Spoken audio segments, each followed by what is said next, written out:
तो दोस्तों ये थ्योरम 1.5 चैप्टर नंबर 1 की, ठीक है। तो इसमें इसका एक बार स्टेटमेंट पढ़ लेते हैं क्या है ये, उसके बाद इसकी बात करते हैं। तो इसका स्टेटमेंट कहता है let x be a rational number, x कोई रेशनल नंबर है whose decimal expansion terminates. Decimal expansion termination का मतलब कि जब हम उसको डिवाइड करते हैं तो ऐसा नहीं कि वो चलता ही जाता है चलता ही जाता है, उसका जो डेसिमल एक्सपेंशन है कहीं ना कहीं रुकता है, टर्मिनेट होता है। जैसे कि मान लीजिए एग्जांपल लीजिए, जैसे आपने लिखा 3/2, तो इसका डेसिमल एक्सपेंशन क्या होगा 1.5, ठीक है। तो ये 1.5 पे रुक गया, ऐसा नहीं कि 1.574892, तो इसको बोलते हैं हम डेसिमल एक्सपेंशन का टर्मिनेट होना, ठीक है। उसके बाद जैसे अगर आप 25 को 3 से डिवाइड करिए, आपको क्या मिलेगा, आपको मिलेगा 8.3333 और ये चलता रहेगा, ठीक है। ये होता है रिपीटिंग डेसिमल एक्सपेंशन, ठीक है। और ये क्या होता है, ये होता है टर्मिनेटिंग, मतलब ये खत्म हो जाता है 1.5 में, बात खत्म। तो यहाँ पे कह रहा है कि let x be a rational number whose decimal expansion terminates, ठीक है, रुक जाता है। Then x can be expressed in the form p by q, ठीक है। अब देखिए रेशनल नंबर है तो पी वाई क्यू की फॉर्म में तो आ ही सकता है, तो उसमें कोई बड़ी बात नहीं है। Where p and q are coprime, ठीक है, इसमें भी कोई नई बात नहीं है। And the prime factorisation of q is of the form 2 की पावर n एंड 5 की पावर m, ये थोड़ी नई बात है। तो ये कह रहे हैं अगर कोई रैशनल नंबर है जिसका डेसिमल एक्सपेंशन टर्मिनेट होता है तो उसको हम पी बाई क्यू की फॉर्म में लिख सकते हैं, जहां पे कि पी और क्यू को प्राइम होंगे, इंटीजर्स तो हैं ही, इंटीजर्स तो होंगे ही पी और क्यू, और को प्राइम भी होंगे। और क्यू की जो प्राइम फैक्टराइजेशन वो कैसा होगा 2 की पावर n और 5 की पावर m। ये आपको बात समझ में आई। अब चलिए थोड़ा इसको प्रूफ करने की कोशिश करते हैं।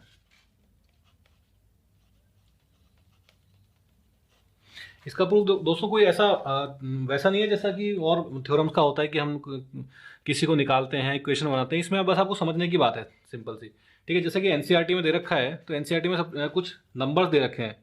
जैसे कि एक नंबर है हमारे पास 0.375, ठीक है। अब देखिए ये नंबर रैशनल नंबर है, ठीक है, क्योंकि इसका जो डेसिमल एक्सपेंशन है वो टर्मिनेट हो रहा है। तो let x be a rational number whose decimal expansion terminates, ठीक है। तो देखिए इरेशनल नंबर कहते हैं जिनका डेसिमल एक्सपेंशन ना तो टर्मिनेट होता था ना ही उसमें कोई पैटर्न बनता था, बस चलता ही रहता था। जैसे पाई का था 3.14, फिर चलता ही रहेगा चलता ही रहेगा। अब ये देखिए 0.375, तो एक रेशनल नंबर है, ठीक है, क्योंकि इसका डेसिमल एक्सपेंशन टर्मिनेट हो गया, पॉइंट के बाद 375 और बात खत्म, आगे नहीं बढ़ा, ठीक है। अब इसको हम ऐसे लिख सकते हैं, ऊपर नीचे हम इससे अगर 1000 से मल्टीप्लाई करते हैं इसको, तो ये क्या बन जाएगा 0.375 इंटू 1000 डिवाइडेड बाई 1000। ये तो आपको समझ में आ गया होगा ना कैसे किया, क्योंकि 1000 इंटू भाई 1000 बाई 1000 क्या होता है 1 होता है। जब भी हम किसी चीज़ से ऊपर नीचे मल्टीप्लाई करते हैं इसका मतलब क्या होता है हम 1 से मल्टीप्लाई कर रहे हैं। जैसे हमारे पास 3/2 है, 3/2 इंटू 1 लिख सकते हैं। अब 1 इज इक्वल टू 1000 बाई 1000 होता है ना, इज इक्वल टू 1 होता है। तो जब ऊपर नीचे मल्टीप्लाई करने का मतलब कि हम बेसिकली 1 से मल्टीप्लाई कर रहे हैं, 1000 डिवाइडेड बाई 1000। अब ये कट जाएगा, तो अगर आपको ऊपर नीचे मल्टीप्लाई करना हो तो सेम नंबर से ऊपर नीचे आप इजीली मल्टीप्लाई कर सकते हैं, उसमें कोई दिक्कत नहीं, ठीक है। तो हमने क्या किया 1000 से ऊपर नीचे मल्टीप्लाई कर दिया, तो हमारे पास क्या नंबर बन गया। अब देखिए 0.375 इंटू 1000 क्या हो गया, ये हो गया 375 डिवाइडेड बाई 1000, ठीक है। इसको ऐसा लिख सकते हैं 375 10 की पावर 3, ठीक है, यहाँ तो कोई दिक्कत नहीं। अब देखिए प्राइम फैक्टराइजेशन निकालते हैं। 375 का अगर आप प्राइम फैक्टराइजेशन निकालेंगे आपको मिलेगा 3 इंटू 5 की पावर 3, ठीक है। और देखिए 10 को हम ऐसे लिख सकते हैं ना 2 इंटू 5 की पावर 3, 10 5 2 10 होता है, तो 10 की जगह मैंने लिख दिया 2 इंटू 5, एक ही बात है, ठीक है। तो इसको ऐसे लिख सकते हैं 3 इंटू 5 की पावर 3 डिवाइडेड बाय 2 की पावर 3 इंटू 5 की पावर 3, ठीक है। अब ये 5 की पावर 3 5 की पावर 3 कट जाएगा, ये क्या बचेगा 3 डिवाइडेड बाई 2 की power 3 is equal to 3 divided by 8, ठीक है। तो हमारे पास 0.375 की वैल्यू क्या आ गई, 3 डिवाइडेड बाई 8। ठीक है, अब यहाँ पे वो कह रहा है कि जो हमारा इसमें डिनोमिनेटर होगा, क्यू होगा, उसकी जो फॉर्म है वो कैसी होनी चाहिए, वो ऐसी होनी चाहिए 2 की पावर n और 5 की पावर n। तो बेसिकली हम निकाल सकते हैं कि अगर कोई भी रेशनल नंबर है और वो टर्मिनेट होता है तो उसका जो नीचे वाला डिनोमिनेटर होगा वो कैसा होगा, वो 2 की पावर n और 5 की पावर m जैसा होगा। ठीक है, उसके बाद दूसरा एक एग्जांपल हमको दिया गया है, जैसा आप ले लेते हैं, हम दूसरा एग्जांपल लेते हैं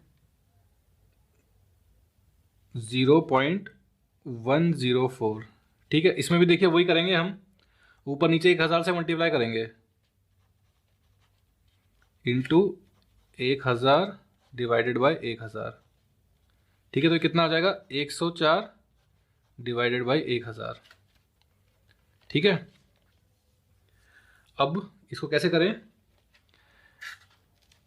इसको हम ऐसे लिख सकते हैं 104 डिवाइडेड बाय 10 की power 3 is equal to 104 divided by 2 की पावर 3 इंटू 5 की पावर 3। ठीक है, अब 104 को 2 से डिवाइड 104 4 से चला जाएगा, कितने से जाएगा, 26 से, तो ये हो जाएगा 26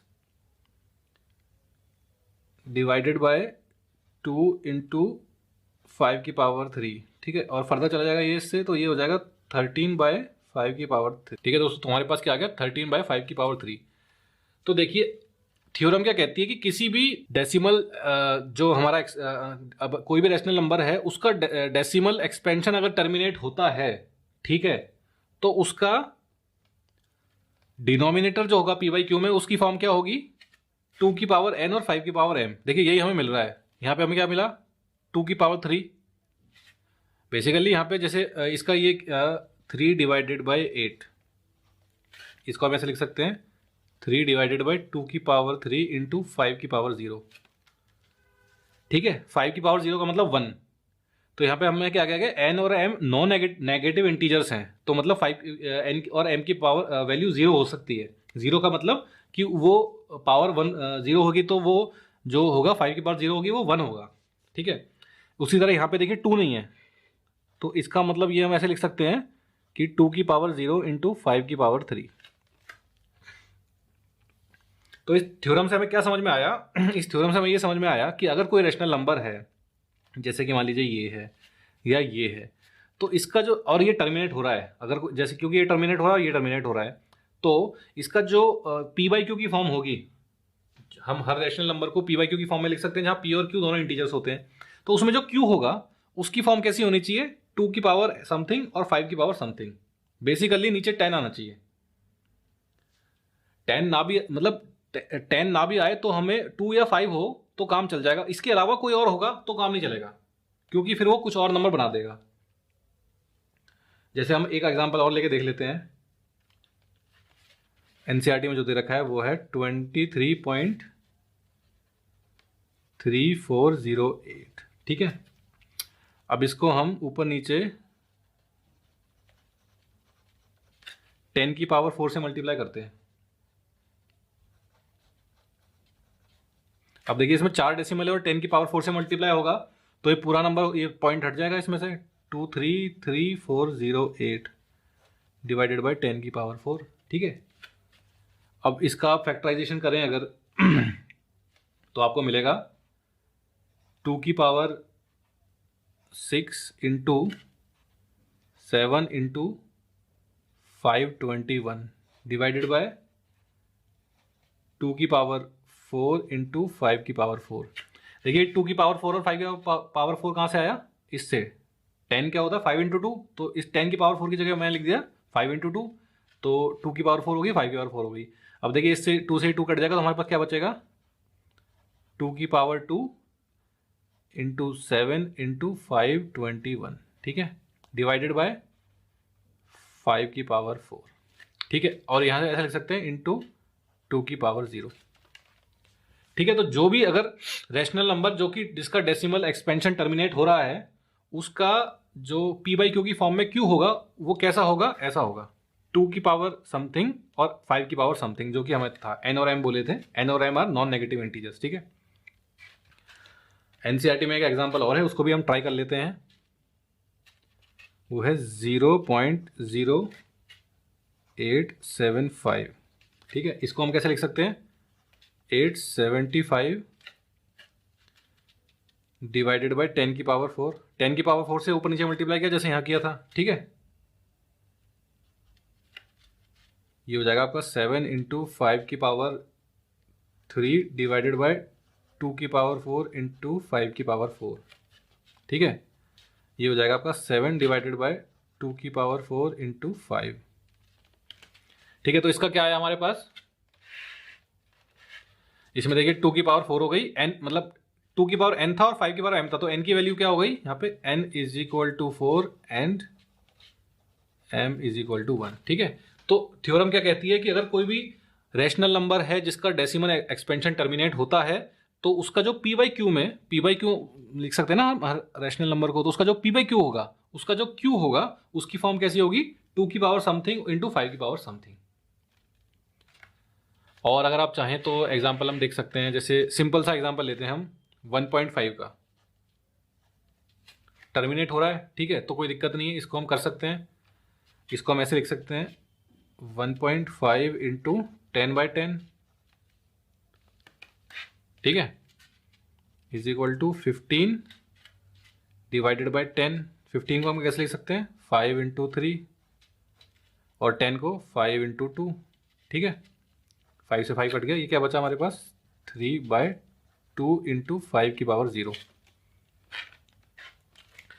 तो जो भी रैशनल नंबर डेसिमल एक्सपेंशन जिसका टर्मिनेट हो रहा है, उसको अगर हम पी बाई क्यू की फॉर्म में लिखेंगे, तो उसका जो क्यू होगा उसकी फॉर्म कैसी होगी, उसकी फॉर्म होगी ऐसी 2 इंटू 5, और पावर अलग अलग हो सकती हैं या सेम भी हो सकती हैं, ठीक है। जैसे 2 इंटू 5 यहाँ पे आया, 2 इंटू 5 यहाँ पे आया, 2 इंटू 5 यहाँ पे आया, ठीक है, और साथ ही साथ 2 इंटू 5 यहाँ पे भी आया। तो ये कुछ ऐसा होगा 2 की पावर n इंटू 5 की पावर m। ये किसके लिए होगा, rational number whose decimal terminates, ठीक है। तो कोई भी रैशनल नंबर जिसका डेसिमल टर्मिनेट होता है, उसको हम कैसे लिख सकते हैं, p बाई क्यू की फॉर्म में, ठीक है। p बाई क्यू की फॉर्म में लिख सकते हैं, और हमारा q कैसा होगा इस रैशनल नंबर का, q ऐसा होगा कुछ p by 2 into n into 5 into m, ठीक है। ये बात, ये थ्योरम है, ठीक है। इससे हम पता लगा सकते हैं कि अगर कोई रैशनल नंबर जिसका डेसिमल एक्सपेंशन टर्मिनेट हो रहा है, उसका q कैसा होगा।